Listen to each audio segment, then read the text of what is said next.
Amém. Graça e paz, igreja. Amém. Que coisa linda. Irmãos, Deus ama as crianças, não é verdade? No entanto, quando as crianças chegaram perto dele, os discípulos queriam tirar. Jesus falou, não, deixe vir a mim esses pequeninos, porque dos tais é o reino dos céus. Jesus ama as crianças. E eu sei que nesse tempo, Deus confiou crianças nas nossas mãos, nesse lugar, e que vão crescer, mas desde agora, elas já dão frutos, elas já são luz, já são sal desta terra, elas não precisam crescer para dar frutos. Você concorda? Alguns anos atrás, nós pensávamos assim, vão crescer para dar frutos e vão ser pastores, irão adorar a Deus quando ficarem grandes, serão levitas da casa do Senhor. Nós falávamos assim? Sim, irmãos. Só que a gente teve que se arrepender, pedir perdão e dizer, Senhor, estávamos enganados. Porque eles darão frutos, serão pastores, serão levitas, serão profetas ainda na infância. Ainda enquanto crianças, amém? E foi isso que nós experimentamos nesses 3 dias. A gente vem para servir, mas nós saímos muito melhores, recebendo muito mais, queridos. Porque o que essas crianças nos ensinam, com a simplicidade de coração, com a prontidão de dar, de servir, com a disposição de aprender, de querer, é um grande aprendizado para todos nós. E nós contamos uma história para elas, numa sequência de 3 dias. Uma história que começou, na sexta-feira, depois ela continuou no domingo, no sábado e encerramos no domingo. E é uma história fantástica, incrível. Ela é do Max Lucado, do livro Você é Especial. Max Lucado é um homem de Deus, um pastor de Deus. E ele escreve muitos livros também para as crianças. E esse livro, Você é Especial, ele foi contado. E como Deus trabalhou no nosso meio, na vida das crianças. Teve criança que não conseguiu vir hoje para saber o final da história. Já me perguntou, tia, o que aconteceu? Eu não pude vir hoje. Eu quero saber o final. Será que ele conseguiu ou não?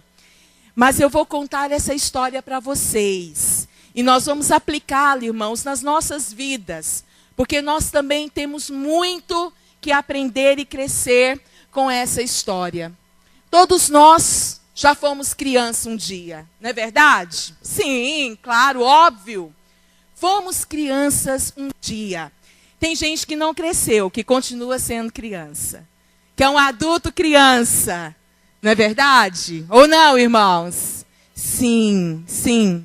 Tem adulto ainda com as emoções criança, que não cresceu. Mas nós estamos num processo e somos transformados de glória em glória. Então eu sei que Deus tem muito para fazer nas nossas vidas. Todos nós já fomos criança um dia.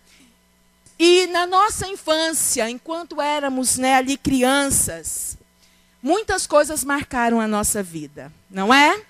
Fomos marcados de forma positiva, de forma também dolorosa, alegre, de maneira triste também fomos marcados.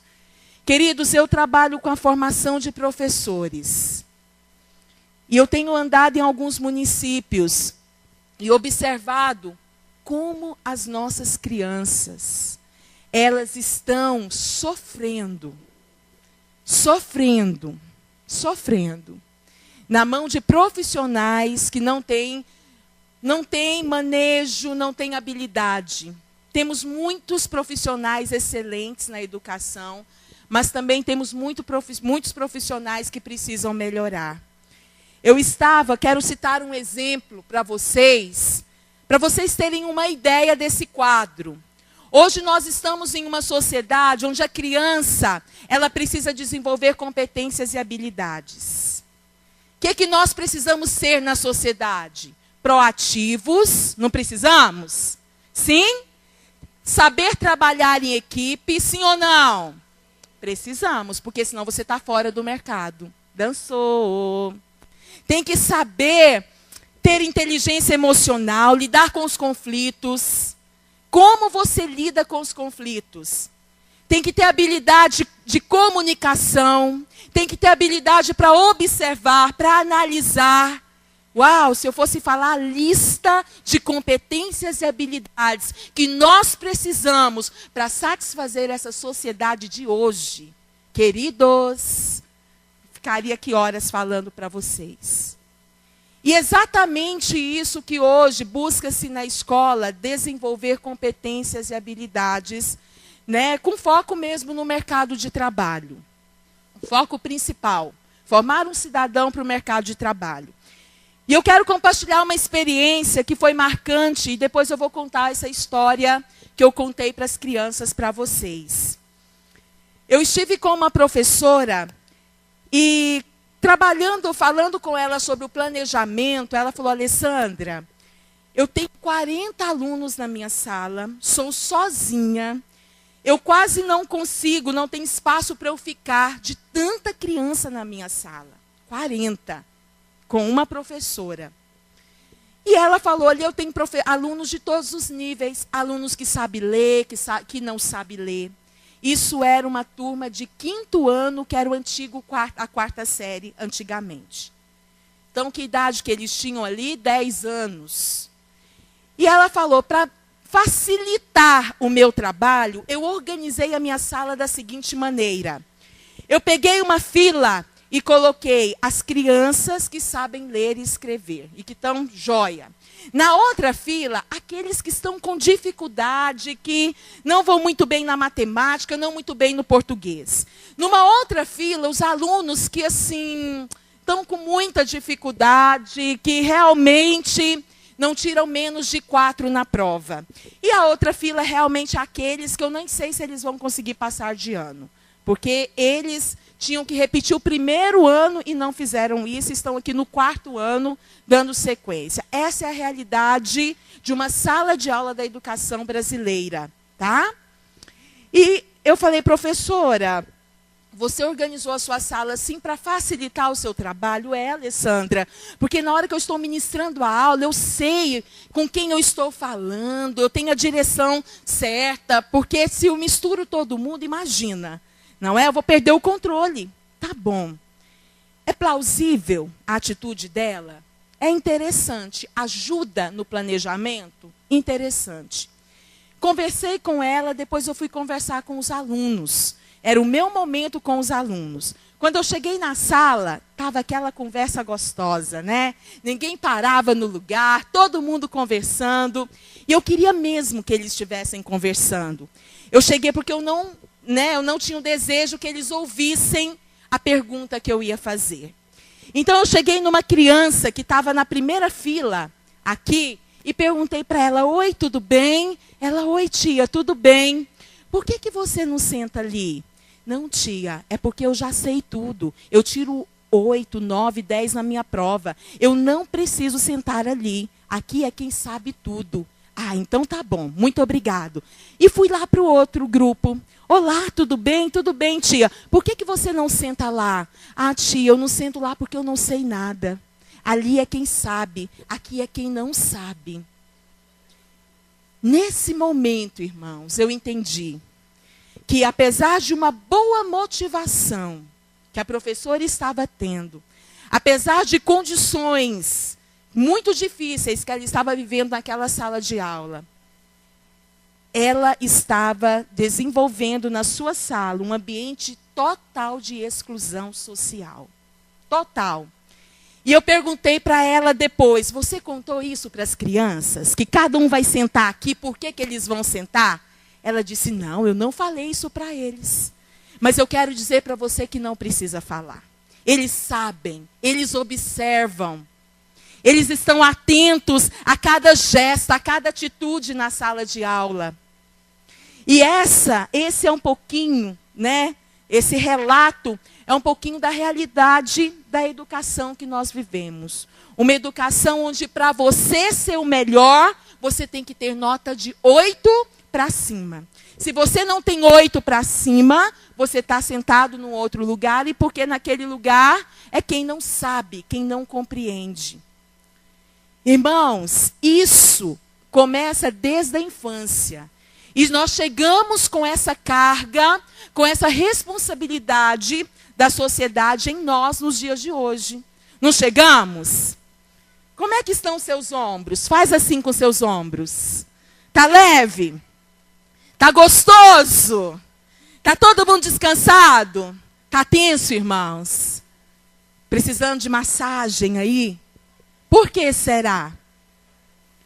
Quantas responsabilidades nós temos, isso é bom. Deus nos chamou para ter responsabilidades. Só que nós também carregamos um fardo, de um rótulo que nós temos que ter nessa sociedade. Essa é uma sociedade que nos traz rótulos, que nos rotula. E esse rótulo é um padrão. Então tem o padrão de beleza, não tem, irmãos? E a gente vai lutar para alcançar esse padrão de beleza. Porque se eu não tiver o padrão de beleza que me é colocado na sociedade, eu estou fora. Eu não sou bem vista, eu corro o risco de não ser aceita, de não ser amada. Sim, existe um padrão de beleza.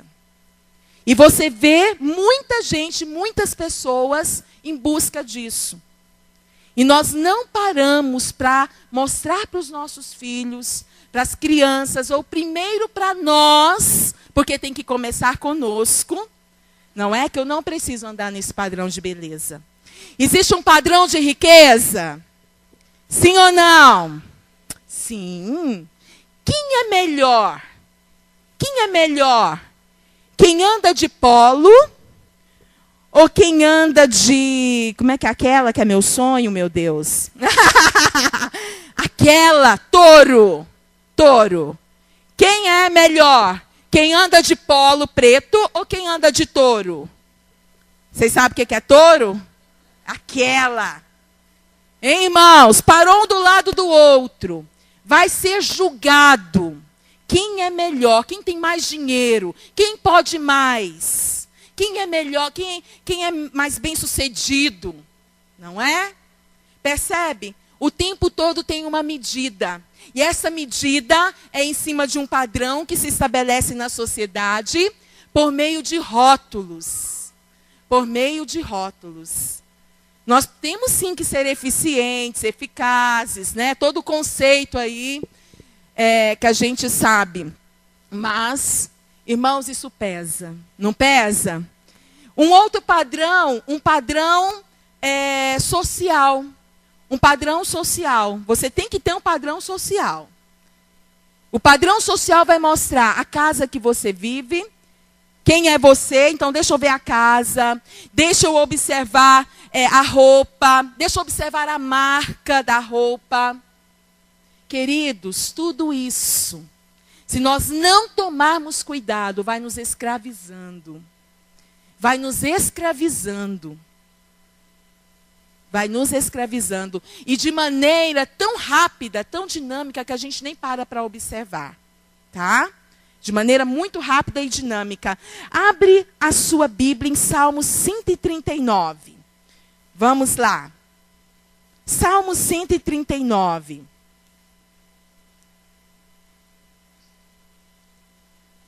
Salmo 139, 1. O que está escrito aí?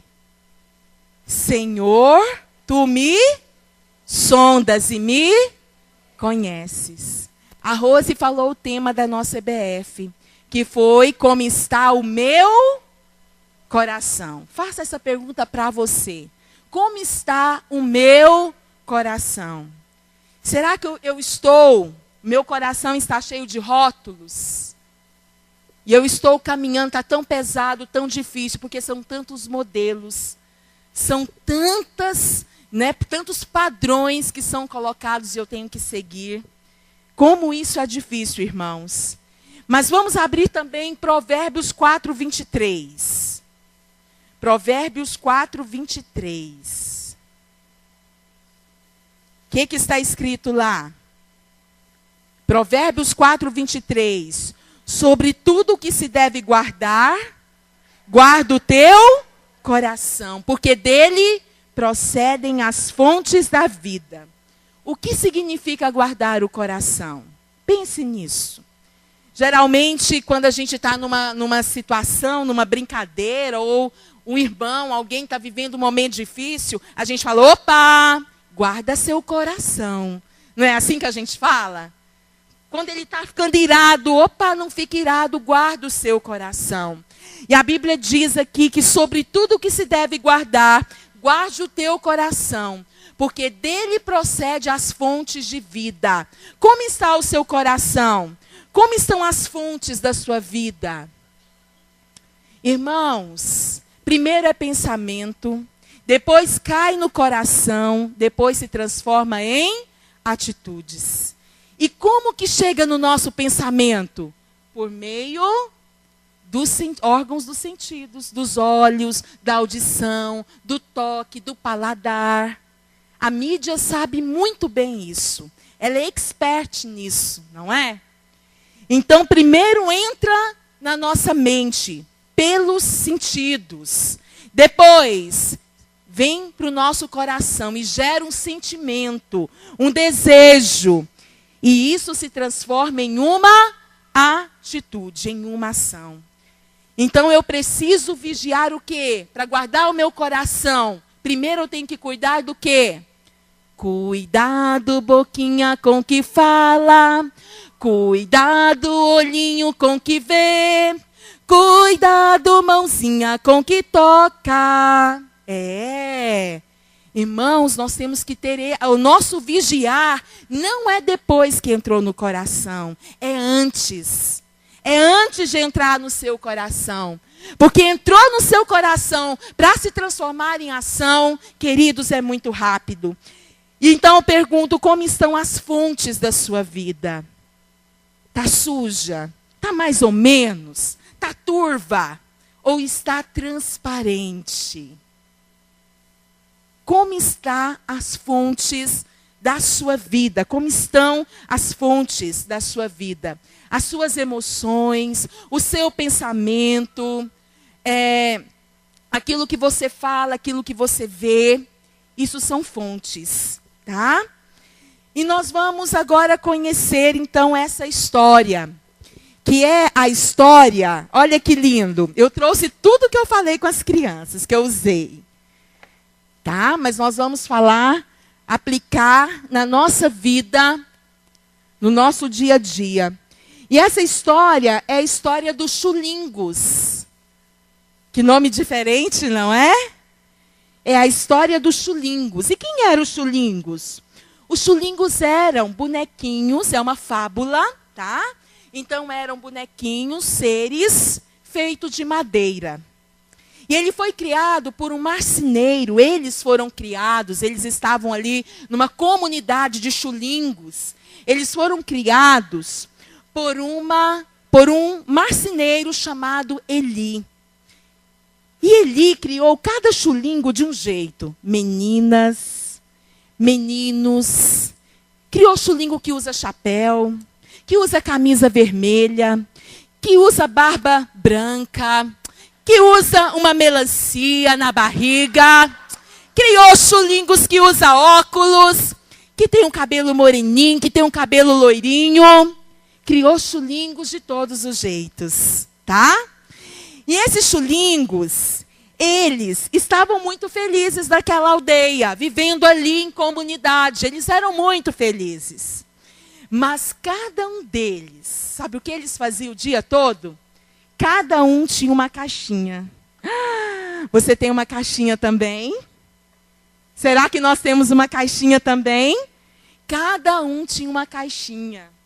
Queridos, e essa caixinha, em uma, tinha estrelas douradas, e na outra caixinha, tinha bolinhas cinzas. E eles passavam o dia todo, colando bolinhas e estrelinhas nos chulingos. Um colava no outro.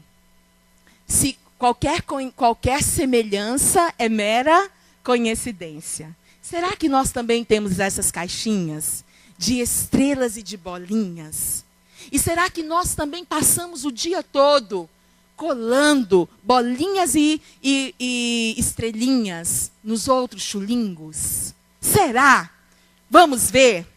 Então era assim, olha, o chulingo que fazia tudo certo, que não mentia, que não brigava, que era bonito, porque tinha uns chulingos de orelha grande, de nariz grande.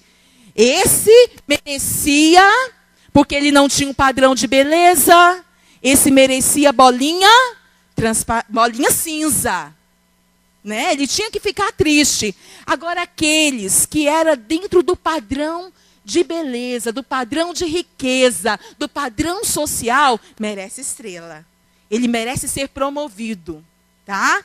E era o dia todo os chulingos colando estrela e bolinha uns nos outros. Qualquer semelhança é mera coincidência, mas deixa Deus falar com você. Deixa Deus falar com você como Ele falou comigo. Como Ele falou comigo. Queridos, como nós julgamos o dia todo. E muitas vezes nós julgamos sem falar. Nós julgamos pensando, que é perigoso, não é? Porque começa aqui no pensamento, vai para o coração e se transforma em atitude. Então nós julgamos muitas vezes aqui no nosso pensamento. Um dos lugares que mais me faz pecar, eu vou falar de mim, não sei de você. Mas eu já disse, não quero mais, e eu estou um pouco resistente a ele. Chama Facebook. Não sei você, mas é bom para a gente avaliar todo mundo, não é, irmãos? Eita, mas quando eu abro o Facebook, esse merece estrelinha. Esse merece bolinha. Ih, olha como que ele merece estrelinha, merece bolinha. Nós fazemos isso também. É só um exemplo. E nós somos os filhos de Deus que fomos chamados para ser luz e para ser sal nesta terra. E nós estamos passando o dia fazendo outras coisas, mas parte dele colando estrelinhas e bolinhas. E acontece que dentro desses chulingos, né, entre eles, existia um chulingo, que é esse, chamado Marcinelo. Qual o nome dele, irmãos? Parabéns, Marcinelo. E o Marcinelo, ele só recebia bolinhas. Porque ele era todo atrapalhado, ele não sabia falar direito, ele não sabia... Na hora que ele ia conversar, ele tropeçava nas palavras, ele ia correr, ele tropeçava nos pés também. E aí as pessoas olhavam e diziam, opa, Marcinelo, você não é um bom chulingo. Porque o bom chulingo tem um padrão de beleza, tem um padrão de comportamento, e você está fazendo muita coisa errada. Então você merece só bolinhas. E ele tinha recebido só bolinhas. Eu não sei você, mas eu tive uma época na minha vida que eu também só ganhei bolinhas. E você? Respira, queridos. Não é? Tem uma época na nossa vida que a gente ganhou tantas bolinhas. E o Marcinelo, ele não queria mais sair de casa. Ele falou, vou ficar quieto, eu não quero conversar, porque tudo que eu falo está errado. As pessoas estão rindo de mim. Não dá certo o que eu faço. Então chega, chega. Eu não quero mais sair de casa. Ele ficou em casa e começou a ficar muito triste. E isso também acontece conosco. Tem dia que a gente só recebe bolinha. A Bíblia fala que é o dia mau, não é? É o dia que a gente só recebe bolinha cinza. E a vida, irmãos, fica tão difícil, tão ruim. Nada dá certo. As pessoas, né, não te elogiam, não falam bem, não estão, te abandonam muitas vezes. Isso acontece conosco. Mas o Marcinelo, ele encontrou uma pessoa chamada Lúcia, uma mulher, uma menina chamada Lúcia, uma outra chulinga. E ele passando, andando, encontrou a Lúcia. E quando ele observou a Lúcia, sabe como era a Lúcia? Ela não tinha nem uma bolinha cinza e nem uma estrelinha. Ela não tinha. Que estranho, que diferente. Todos recebem bolinhas e estrelinhas, todos são julgados, todos recebem, e ela não recebeu, e ela não tinha, apesar de receber, ela não tinha. E ele perguntou, o que aconteceu com você? Por que você não tem as marcas? Por que você não tem as qualidades ou os defeitos que as pessoas estão colocando aí? O que ela disse? Porque eu estou com Eli. Eli foi quem criou os chulingos. Eli, o que ele faz? O que ele te fala? Por que dá certo com você? Queridos, e ela disse, Marcinelo, vai até Eli para você descobrir. E ele pensou e disse, eu não vou. Porque Eli pode ser muito bravo, pode ficar muito nervoso comigo, porque eu não sou um bom chulingo. As pessoas estão dizendo isso, e é verdade. Eu acredito no que as pessoas estão falando sobre mim. Então, Marcinelo ficou um dia todo pensando e observando pela janela o que as pessoas faziam com os outros. Até que ele decidiu subir um monte e visitar Eli. Sabe de uma coisa? Eu vou conhecer Eli. E vou ter que entender por que a Lúcia não tem nenhuma bolinha e nenhuma estrelinha. Por que a bolinha e a estrelinha gruda nela e cai? Não fica. Não fica. Por quê? Então, o chulingo Marcinelo subiu, encontrou com Eli. Ele teve medo, porque era tudo muito grande. E quando ele virou de costas e foi embora, ele ouviu uma voz, Marcinelo, quem está me chamando? Eli. Como você sabe o meu nome? E ele disse, foi eu que te criei. Eu sei o seu nome. Queridos, o Senhor sabe o seu nome. Ele sabe a sua dor, Ele sabe a sua dificuldade. Ele sabe, eu contei para as crianças isso, elas disseram, mesmo, nossa, quantos fios de cabelo tem na sua cabeça? Ele sabe de tudo, Ele é Deus, Ele é Senhor. Então ele chegou, pegou Marcinelo, colocou sentado pertinho dele e falou assim, Marcinelo, vejo que você recebeu muitas bolinhas. Ele falou, pois é, Eli, eu estou aqui porque eu encontrei com a Lúcia. E a Lúcia não tem nenhuma bolinha, nenhuma estrelinha nela. Porque não prega. Quando vai colar, cai. E eu quero saber por que isso acontece. No próximo domingo eu conto para os irmãos, tá bom? Pode ser, irmãos? Irmãos, vamos deixar para domingo que vem a continuação da história. Domingo que vem vocês vão saber por que as coisinhas ali não colavam na Lúcia. Tinha uma coisa acontecendo. Ou querem saber hoje? Então vamos lá, vamos lá. É hoje mesmo. Então, Eli revelou para Marcinelo. Sabe por quê que as bolinhas não grudam na Lúcia? Tan, tan, tan, tan, tan, tan.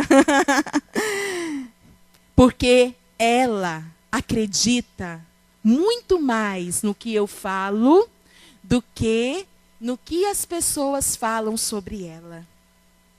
Olha isso, irmãos.